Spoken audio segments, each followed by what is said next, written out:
Hey there, I'm Christopher Macor from Wholeness Geeks, and welcome to Meditation Happy Hour, which happens every Friday, um, 11 a.m. approximately Mountain Time, where I share a meditation or a process or a perspective, um, both traditional and modern. Today, I want to share what I call conflict navigation. This is a framework that has come out of repeated conflicts with my wife.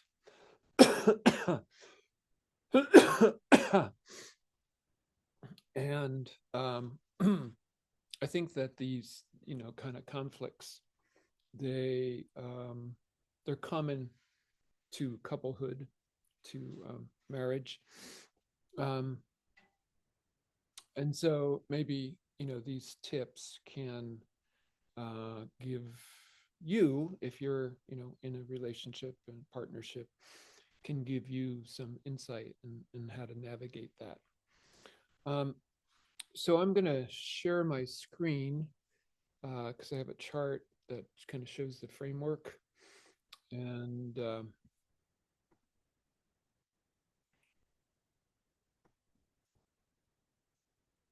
let's see here. Here we go. Okay, so in case you're wondering, this geometric figure is called the Enneagram, and it's a way to organize knowledge.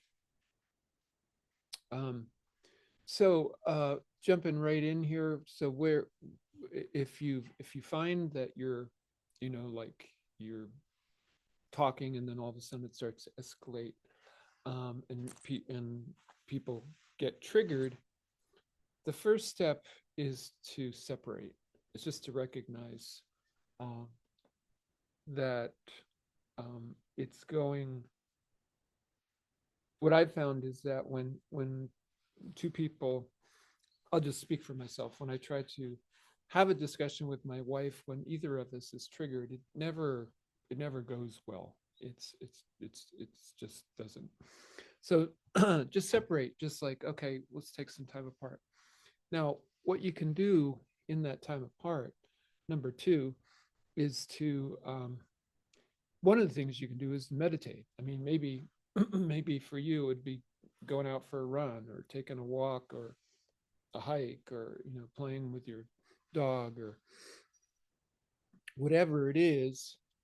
um, for me, what I do a specific, I found that there's a specific meditation that I do that helps me in this, when I'm triggered. um, and it's called Tonglin. It comes from the Tibetan Buddhist tradition. And Tonglin is basically, it's a very simple to explain, but it's actually coupled with another meditation. So first I'm going to explain what it is, and then I'm going to explain the other meditation. So basically what it is you breathe in all the negativity that you're feeling, you know, both inside yourself and outside yourself, with your partner, with the environment you're in. You breathe it in, and then you breathe out neutrality, right? But in order to breathe, when you're triggered like that, in order to breathe out neutrality, you need to have built up that muscle of that out breath. And the way you do that is with the meditation called shamatha vipassana, which is basically a meditation where you focus on the out breath, and in the gap between the out breath and the next out breath, you just experience whatever it is that's happening. But every time you breathe out, it's like you're breathing out into space, into awareness. You're creating awareness, and in the sense you're neutralizing. You're creating a neutralized um, state of mind.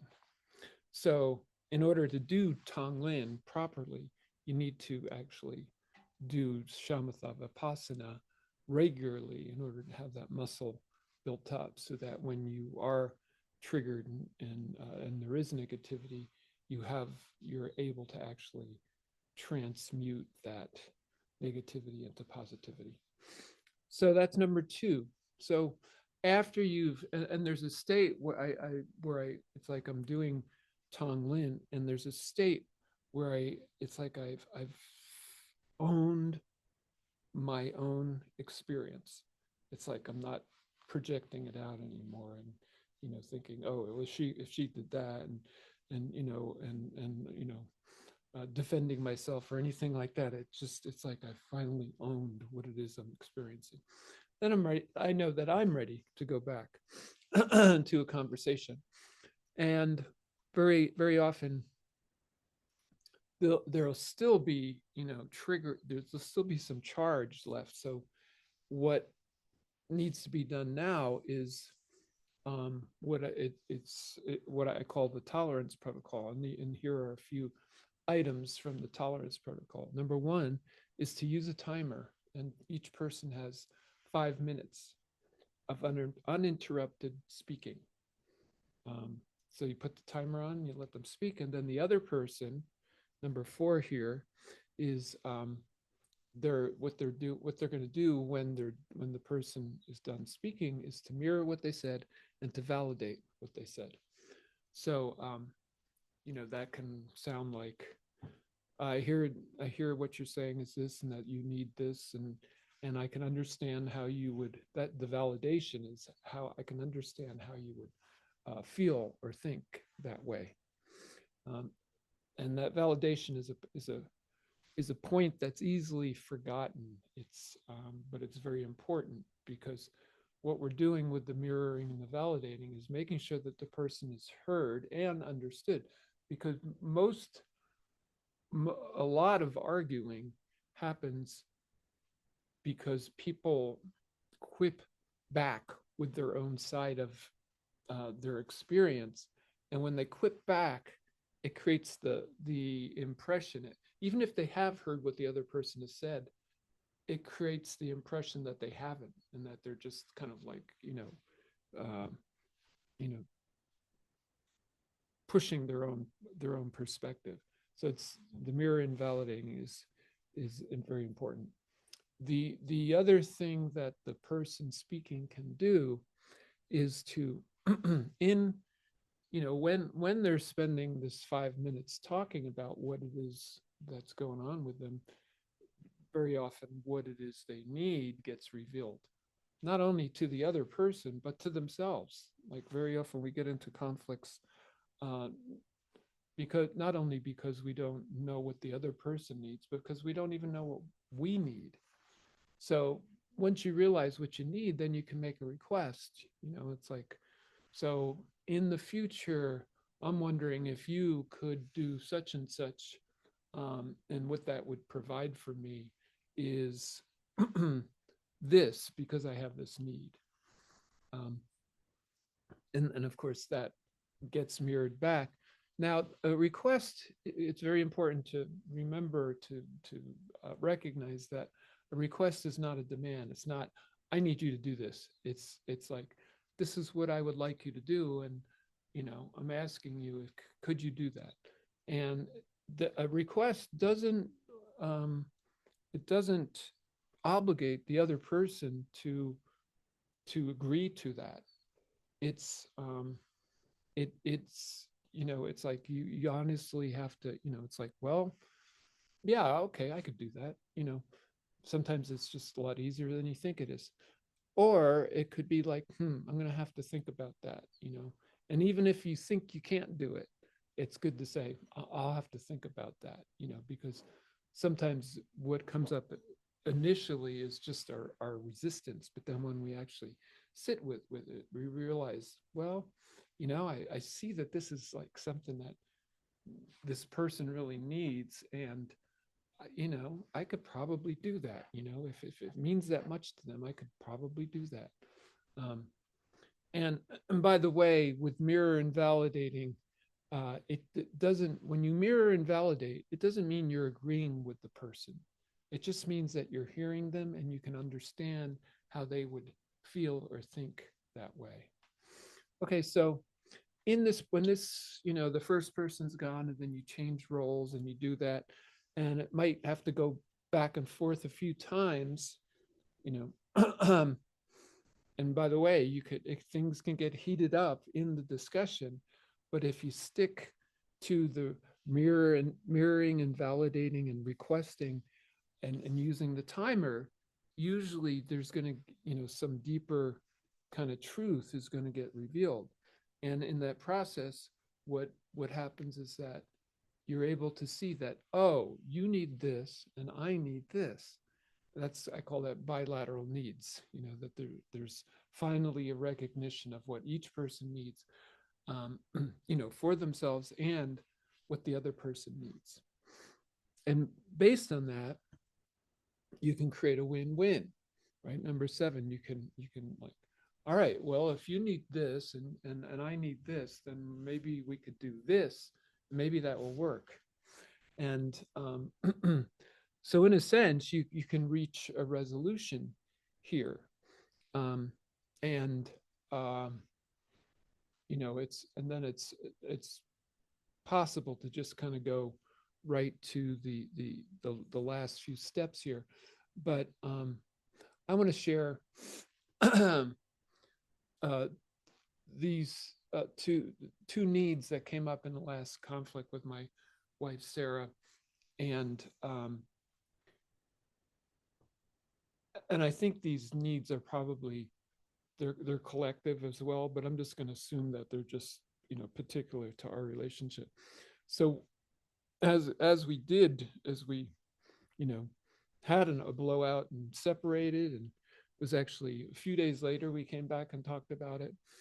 What she needs is, in general, this is in general, when we're talking and we come into a conflict, what she needs is verbal empathy from me, which is basically, I'm sorry you're feeling that way. It must be hard. when that's a hard thing when I'm triggered. That's very hard for me to do because of my upbringing and who I am. It's a very difficult thing for me to do. But I realize that that's really what she needs. And what I need is for her to own her feelings and to not project them out on me, because when she does, then I feel blamed and then I can't, it's even harder to do this. So you can see that there's sort of this catch 22 thing that happens. She needs verbal empathy for her to feel vulnerable enough for her to go underneath her feelings, right? If she's feeling angry, to go underneath and say, well, I'm feeling angry because I'm feeling hurt. I'm feeling hurt because I'm feeling worthless. So there, the worthless has, it's just, that's her feeling of worthlessness. And it really has nothing to do with me. But that's, then I can listen to her when she's actually talking about her feelings and going down deep. And when she's able to do that, and then I'm actually able to help her with a technique that it's kind of a shamanic way of going underneath the feelings. It's called the trapdoor technique, and help her go down to like a more excuse me, a more peaceful level, and come back up with a message that reorients each level, coming back and into the the, the real world. So in any case, after this, this this process has gone through, or you've just created a, even if you could even, well, when we've been successfully able to do this, where I'm actually able to do a trap door, the it turns out that like we all have wounding, and the best way to heal wounding is to experience it with some other person. And so when I'm able to do the trapdoor technique with Sarah, then it's like the feelings actually get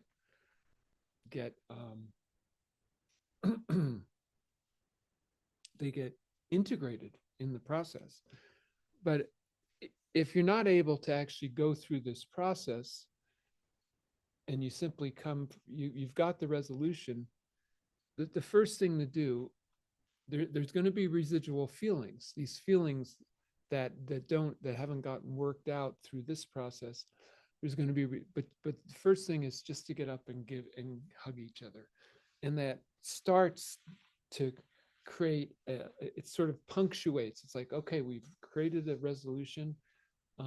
There's there's and let's and there's let's connect. Let's make more of a connection. Um, but there there will still be residual feelings. These feelings here have not been integrated. So the thing to do is to what I've found is I have to, like, when Sarah still has those, even though we've reached the resolution and she still has residual feelings, it makes me kind of edgy and vulnerable, and I'm just trying to, like, okay, let's just move on. And whereas she's still having these residual feelings, so what I have to do is I just have to sit with the feelings that are in me. It seems like I'm having them because of her feelings. um, and maybe that's true to an extent, but it's also because she just feels her feelings more deeply than I do in general. But what I have to do is I have to actually sit with the feelings, and um, for the way I do things, I have to actually find the source point in myself, and then bring that source point to the feelings and actually sit with them long enough to experience them. And then once that has been felt, then we can do a thing called sound movement. And this comes out of the playback theater tradition, which is basically one person just starts to check in with sound and movement. It's like, I'm feeling, I'm glad we got through that. And, and, um, I'm tearing the world apart with my freedom, and whatever it is, the other person follows that sound and movement, and just, it might be 30 seconds, or it might be 3 minutes, or even longer, but you just, basically this you're like I said before, that the way to heal is to experience your trauma with another person. So with the other person following you, you're experiencing your trauma, and they're right there with you. And then you switch, and you do the opposite. The other person does sound movement, the other person follows. So so that's number 12, right? We went 10, 9, 10, 11, 12. And then the last thing is that I've found that's really important, is that this win-win that was created, right? This verbal empathy trapdoor kind of exchange, that if we can give each other, what the other needs, that actually creates a healing. A reminder of that. It's very easy to forget this. It just gets kind of like, uh, um, because it was somewhat traumatic, it gets easily forgotten. So it's important to have a reminder. Now, the reminder could be just like these words, or the reminder could be like a visual image. So yeah, actually, I wanted to share the visual image that I um, came up with. I did this through uh, a diagram. So here's the man giving verbal empathy, and here's the woman receiving that, and then being able to go down below the feelings, through the trapdoor technique. So I'm planning to print this and put this up in the house as a reminder for what we've gone through and resolved. So back here to meditation happy hour. That's the conflict navigation. I will put this video. This video will be you're watching the video, but you can interact with me and people who are watching this video and want to like learn more about this all. You can do it in the meditation. It's actually in the Wholeness Geeks Facebook group. Um, and I will put this. The the video has the chart that we're just looking at as a thumbnail. So once again, I'm Christopher Macor. This has been Wholeness Geeks doing meditation happy hour, and hope this helps you in your relationships and how to navigate conflict. Thank you.